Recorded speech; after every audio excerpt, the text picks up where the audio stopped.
一部还没播的剧，为什么市场愿意等成亿？聊聊幽灵剧现象。3万、3000万、30亿，我先把这几个数摆出来，你自己感受一下啊。一部到现在还没播的剧，微博话题阅读量30亿次，讨论量3000万以上，平台想看人数49万8，差不多50万。还有一个更专业的数字，热度峰值6889。你猜怎么着？这剧到现在一集都没正式播。成毅的英雄志，卢云那部。说到这个，我突然想到一件事，这就有点反常了。因为按照行业一般规律，一部剧压在手里没播，时间越长，它应该是越凉才对。可这部偏偏反着来，越压反而越热。行，那么问题来了，积压剧通常越压越凉，英雄志凭什么反着来？这期咱们就把这一件事掰开揉碎，从里到外一层一层剥给你看。我尽量讲清楚哈，这里面其实是一整套行业逻辑。先说第一层，你表面上看到的东西。什么叫积压剧？说白了，就是拍完了，过审了，但是迟迟没排上播出档期，压在片方或者平台手里的剧。这在国产剧里太常见了。而积压剧有个挺现实的规律，它容易衰减。你想想看，一部剧从杀青到播出，中间隔的时间越久，观众的记忆、话题的热度、演员的状态匹配度都在往下掉。行业里有个粗略的说法，积压每多压一段时间，热度都会有损失。这个说法我得提一句，凭印象说啊，别太当真，它不是一个精确的统计，是个大致的经验感受。举几个你可能有印象的例子。有匪当年也是未播先火，投资也高，可真等他播的时候，口碑和最初的期待之间就有了落差。再往前，如懿传这种级别的大制作，从拍完到播出也隔了不短的时间，等真正上线，讨论的方向已经跟当初不太一样了。所以你看，这是常态，积压等于往下走。这是不少积压剧的命。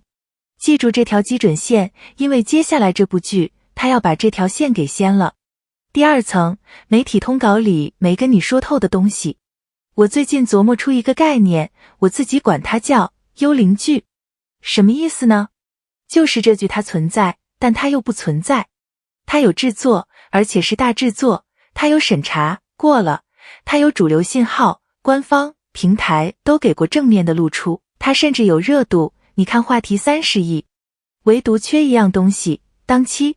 他什么都有，就是没法跟你见面，像个幽灵一样，你知道他在，但你摸不着。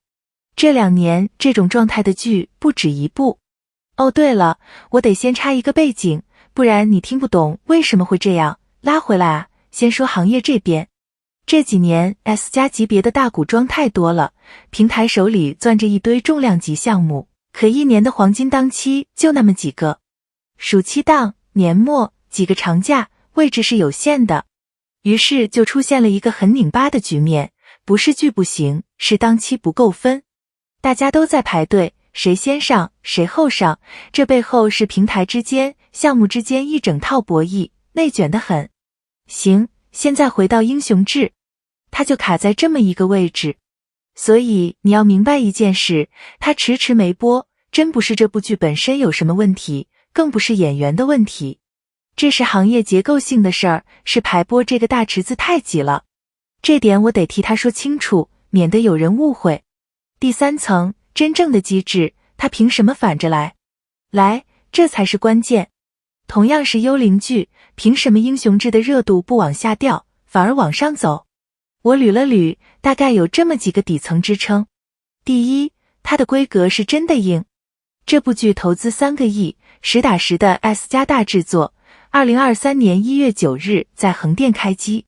据报道，拍摄周期长达100多天，前后好几个月。一部剧扎扎实实拍这么久，这种投入在国产剧里是顶配级别的。这种满级号的底子摆在那儿，它的下限就已经很高了。第二， IP 底蕴。它改编自孙晓的同名武侠小说，这部小说在武侠迷心里的分量，懂的人懂。它本身就自带一批等了很多年的读者。第三，也是我个人觉得最关键的，卢云这个角色太稀缺了。你回想一下，这10来年的古装男主，是不是清一色都是天赋异禀，内力深厚，动不动就盖世武功？纯粹的书生侠客这个类型几乎绝迹了。卢云是什么？气文从武的寒门儒侠，御赐状元，文武双全，但骨子里是个读书人。这个 archetype， 这些年你已经很久没在古装里看到过了。程毅去接这么一个角色，在我看来，这是走的一步长远的棋。他没去抢那些扎堆的爽文男主，而是挑了一个市场上正空着的，别人不太敢碰的位子。这步棋的格局，得过几年才看得出来。第四，观众粘性，这个就得提莲花楼了。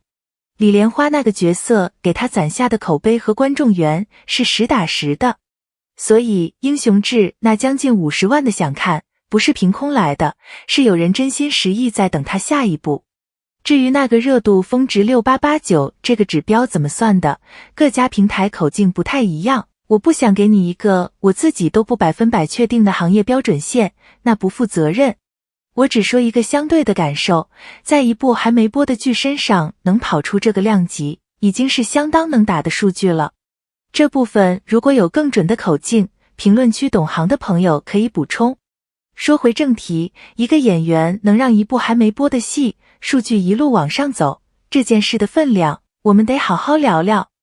第四层，这一切到底意味着什么？我先抛个判断，待播即热这4个字，本质上是市场在给一个演员定价。你品一下这个逻辑，一部剧还没播，观众凭什么愿意提前花情绪、花时间去等？他们等的不是剧情，剧情还没看到呢。他们等的是一种信任，是程毅演的我先信一波的那种信任。这种信任是一个演员用一步一步作品，一点一点攒出来的，它攒起来很慢，但它一旦成立，就是最值钱的资产。而且你想啊，在积压，在幽灵剧这种最不利的状态下，别人的热度都在往下掉，他的反而能扛住，能往上走。这说明什么？翻译成人话就是，这个演员的观众基本盘稳，他不依赖某一部剧的实时曝光来续命，他是有底的。说实话，做这期之前，我也就是把它当条普通的待播通稿，但越想越觉得有意思。你会发现，真正能穿越积压期的，从来不是热度本身，而是热度背后那个有人愿意等你的东西。程毅走的这条路慢，确实慢，这2年他的待播剧一部接一部压着，等的人也着急。但慢有慢的好处，走得稳的人往往看得到别人看不到的风景。老粉应该懂我在说什么，这种坚持值得被看见，懂他的人会懂。好，回到最开头那个问题，积压剧通常越压越凉，英雄志凭什么反着来？我现在的答案是这样的，不是这部剧违反了规律，是他身上叠满了能对抗规律的东西，硬规格、好 IP、稀缺的角色，还有一个观众真心愿意等的演员。当这些东西全凑齐的时候，所谓积压衰减那条往下的曲线，它就拐头往上了。所以这30亿，这个6889，在我看来不是终点，是个开场。等它真正定档播出那天，我个人是挺期待的，我赌它的成绩会对得起这2年的等待。你怎么看？你是从莲花楼开始等的，还是冲着孙晓的原著来的？评论区告诉我，咱们定档见。